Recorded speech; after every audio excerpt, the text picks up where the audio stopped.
Welcome to Sanju maths classes. आप लोगों का संजू मैथ्स क्लासेस में स्वागत है। आज आप लोग सीखेंगे हमारे साथ गुणनखंड ज्ञात करना। तो जैसा कि आपका प्रश्न है, x square plus 18x plus 32 का गुणनखंड ज्ञात कीजिए। तो प्रिय छात्रों, कैसे हम x square plus 18x plus 32 का गुणनखंड ज्ञात करते हैं, इसके लिए मैंने पिछले वीडियो में आप लोगों को बताया था कि सर्वप्रथम हम क्या करते हैं, एक्स स्क्वायर का गुणांक लेते हैं और फिर अचर पद लेते हैं और इन दोनों का आपस में क्या कराते हैं, गुणा कराते हैं। और जो गुणनफल हमको प्राप्त होता है उसी गुणनफल का हम दो भाग कर लेते हैं, दो खंड कर लेते हैं और ऐसा खंड करते हैं कि जिनको हम जोड़ें या घटाएं तो मध्यपद के बराबर आ जाए। तो यहाँ पर देखेंगे कि एक्स स्क्वायर गुणांक कितना है हमारा, कुछ नहीं है तो एक माना जाता है। मध्यपद हमारा कितना है, 18। मध्यपद क्या होता है, एक्स का गुणांक होता है। और ये हमारा तीसरा पद जो होता है ये अचर पद होता है। तो अब हम क्या करेंगे, एक्स स्क्वायर का गुणांक, तो यहाँ पर एक्स स्क्वायर गुणांक कितना है, 1 है। और अचर पद कितना है, अचर पद हमारा 32 है, 32 है। तो इन दोनों का हम गुणा करेंगे तो इनका जो गुणनफल प्राप्त होगा वो हमको प्राप्त होगा 32। अब इसके ऐसे दो पार्ट करने हैं जिनको जोड़ें या घटाएं तो मध्यपद अर्थात 18 के बराबर प्राप्त हो। तो इसके दो पार्ट कौन कौन से हो सकते हैं, एक पार्ट आपका हो सकता है 8 और 4। आप जानते हैं 8 और 4 का जो गुणनफल होता है वो 32 के बराबर होता है। और दूसरा आपका फैक्टर हो सकता है 16 और 2। और आपका तीसरा फैक्टर हो सकता है 32 इकन्नम 32। 32 और 1 का गुणनफल 32 प्राप्त होता है। अब हमें देखना है कि कौन सा फैक्टर इस गुणनखंड के लिए सूटेबल पड़ेगा। तो 8 और 4 का गुणनफल 32, लेकिन 8 और 4 को जोड़ें तो 12 आ रहा है, या 8 में 4 घटाएं तो 4 प्राप्त हो रहा है। और मध्यपद हमारा कितना है, 18। आपको जोड़ने या घटाने के बाद 18 के बराबर लाना है, तो इसका मतलब ये फैक्टर नहीं होगा। इसके बाद इस फैक्टर को देखा जाए, 32 और 1 का गुणनफल हमें 32 प्राप्त होता है, लेकिन 32 में अगर 1 जोड़ेंगे तो 33 होगा, या 32 में 1 घटाएंगे तो 31 प्राप्त होगा, जो कि 18 के बराबर नहीं आ रहा है। इसका मतलब ये भी हमारा फैक्टर नहीं होगा। अब इसको देखा जाए, 16 और 2 का गुणनफल 32 होता है और 16 में अगर हम 2 जोड़ें तो 18 मिल रहा है। तो हमको लाना क्या है, ऐसे दो फैक्टर जिनको हम गुणा तो करें 32 प्राप्त हो, लेकिन अगर उन दोनों को खंडों को जोड़ा जाए तो मध्यपद के बराबर हो जाए अर्थात 18 के बराबर हो जाए। इसका मतलब ये हमारा फैक्टर सूटेबल पड़ेगा इसके लिए। बाकी ये और ये दो खंड आपके ये इस गुणनखंड के लिए सूटेबल नहीं है। तो हमको फैक्टर क्या क्या मिले, हमको फैक्टर मिले 16 और 2। अब 18 के स्थान पर हम क्या करेंगे, हम इस फैक्टर को रख देंगे। तो चलिए प्रोसीड करते हैं। पहले स्टेप में क्या होगा, एक्स स्क्वायर प्लस, अब 18 के स्थान पर 18 ना लिखकर जो हमें दो खंड प्राप्त हुए इनको लिखेंगे। तो यहाँ 18 के स्थान पर लिखा जाएगा 16 प्लस 2 और बाहर क्या लगा देंगे, हम एक्स लगा देंगे और प्लस 32। ये आपका पहला स्टेप कंप्लीट हुआ। दूसरे स्टेप में क्या करना है आपको, ध्यान दीजिए। एक्स स्क्वायर हमारा ऐसा रहेगा प्लस जो ये बाहर एक्स लगा है इसका हम ब्रैकेट के अंदर प्रत्येक संख्याओं में गुणा कर देंगे। तो एक्स का गुणा पहले हम 16 में करेंगे तो हमको मिलेगा 16x, फिर धन का चिन्ह लगा है, धन का चिन्ह लगा दीजिए। फिर एक्स का गुणा हम 2 में करेंगे तो हमको क्या मिलेगा, 2x मिलेगा, ब्रैकेट बंद, प्लस 32। ये हमारा दूसरा स्टेप कंप्लीट हुआ। और तीसरे स्टेप में क्या करेंगे, यहाँ पर जो चिन्ह लगा रहेगा उसी चिन्ह के साथ हम ब्रैकेट को खोल देंगे।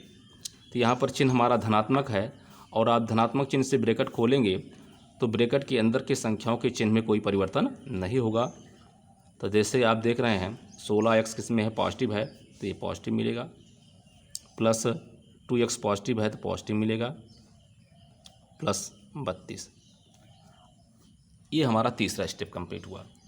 अगले स्टेप में क्या करना है, हमें देखना है हमारे पास कितने पद बन रहे हैं। तो हमारे पास पदों की संख्या है 1, 2, 3 और 4 पद हैं। अब क्या करना है, अब हमें दो दो पद का जोड़ा बनाना है। 1, 2, इस 2 पद का एक जोड़ा बन गया, और 1, 2, इस 2 पद का एक जोड़ा बन गया। इसको हम छोटे ब्रैकेट के अंदर लिख लेंगे। तो ये हमारा हो जाएगा x² प्लस 16x, और यहाँ हमेशा चिन्ह लगाएंगे प्लस का। अगला 2x प्लस 32। अब हम क्या करेंगे, इस ब्रैकेट के अंदर हम देखेंगे कि क्या कॉमन है। तो आप देख रहे हैं कि x यहाँ पर भी है और x इसमें भी मौजूद है। इसका मतलब कि इस ब्रैकेट में हमें कॉमन क्या प्राप्त होगा, x प्राप्त होगा। आप x को कॉमन कर लीजिए तो क्या प्राप्त होगा ब्रैकेट के अंदर, ध्यान दीजिए। जब आप x² में आपने x कॉमन ले लिया तो आपको यहाँ क्या बचेगा, x बचेगा, प्लस 16x में आपने x कॉमन ले लिया तो क्या बचेगा आपका, सिर्फ 16 बचेगा। ठीक, तो आप देख रहे हैं यहाँ x कॉमन लेने के उपरांत आपके ब्रैकेट के अंदर क्या बचा, x प्लस 16। इसी तरह आप इस ब्रैकेट में भी ऐसा कॉमन लीजिए कि इसके भी ब्रैकेट में कॉमन लेने के उपरांत ब्रैकेट के अंदर क्या बचे, x प्लस 16 बचे। तो आप यहाँ कॉमन क्या लेंगे, पहली बात तो आप प्लस कॉमन लेंगे और उसके बाद कॉमन क्या लेंगे आप, 2। अगर इस ब्रैकेट के अंदर 2 कॉमन ले लिया जाए तो ब्रैकेट के अंदर क्या बचेगा, x प्लस 16। कैसे बचेगा, आप ध्यान से देखिए। जब आपने इसमें इसमें आपने जब 2x में आपने 2 कॉमन ले लिया तो क्या बचेगा, सिर्फ x बचेगा, प्लस अब 32 में आपने 2 कॉमन ले लिया तो क्या बचेगा, 16। कॉमन लेने का अर्थ होता है भाग लगाना। जैसे आपने 2x में आपने 2 कॉमन ले लिया तो क्या बचेगा, x। 32 में आपने 2 कॉमन लिया तो क्या बचा, 16। क्यों, क्योंकि 16 दूनी 32 होता है। अब आप देखिए यहाँ से लेकर यहाँ तक इसमें कॉमन क्या दिखाई दे रहा है। तो आप देख रहे हैं x प्लस 16 यहाँ भी मौजूद है और x प्लस 16 यहाँ भी मौजूद है। तो हम ओवरऑल x प्लस 16 को कॉमन कर लेंगे। तो x प्लस 16 को आप कॉमन कर लीजिए। तो x प्लस 16 को कॉमन लेने के उपरांत आपका ब्रैकेट के अंदर क्या बचेगा, जब ये पद कॉमन हो गया तो क्या बचा, सिर्फ यहाँ पर x बचा। ये भी कॉमन हो गया तो क्या बचा, प्लस 2 बचा। तो इस तरह आप लोगों को x² प्लस 18x प्लस 32 का जो गुणनखंड प्राप्त हो रहा है वो प्राप्त हो रहा है एक ब्रैकेट के अंदर x प्लस 16 और x प्लस 2। अब चलते हैं नेक्स्ट क्वेश्चन की तरफ। नेक्स्ट क्वेश्चन हमारा है x² माइनस 4x प्लस 3। अब कैसे हम x² माइनस 4x प्लस 3 का गुणनखंड ज्ञात करते हैं, आप वही तरीका लगाइए। सर्वप्रथम क्या करेंगे, x² के गुणांक और अचर पद। तो यहाँ पर x² गुणांक कितना है, 1 है, और अचर पद कितना है हमारा, 3 है। तो 1 और 3 का जो गुणनफल प्राप्त होगा वो क्या प्राप्त होगा, 3। अब आपको करना क्या है, अब 3 का ऐसा खंड करना है जिनको जोड़ें या घटाएं तो 4 मिले। ध्यान दीजिए हम मध्यपद क्या है, 4। तो मित्रों 3 का केवल एक ही खंड बनेगा, वो भी बनेगा 3 और 1। इसके अलावा कुछ नहीं खंड होगा इसका। आप देखेंगे 3 और 1 का गुणा करेंगे तो 3 1 कम 3 मिल जाएगा, और 3 में अगर 1 जोड़ा जाए तो क्या मिल जाएगा, 4। तो हमको 3 का ऐसा ही खंड करना है कि जिनको जोड़ें या घटाएं 4 के बराबर हो जाए और गुणा करें तो 3 के बराबर आ जाए। 3 1 कम 3, और 3 में अगर 1 जोड़ें कितना मिल जाएगा, 4, चूँकि मध्यपद के बराबर लाना होता है। तो अब क्या करेंगे, जो 2 फैक्टर आपको ये प्राप्त हुए हैं इन्हीं दोनों फैक्टरों का मान हम मध्यपद के स्थान पर रख देंगे।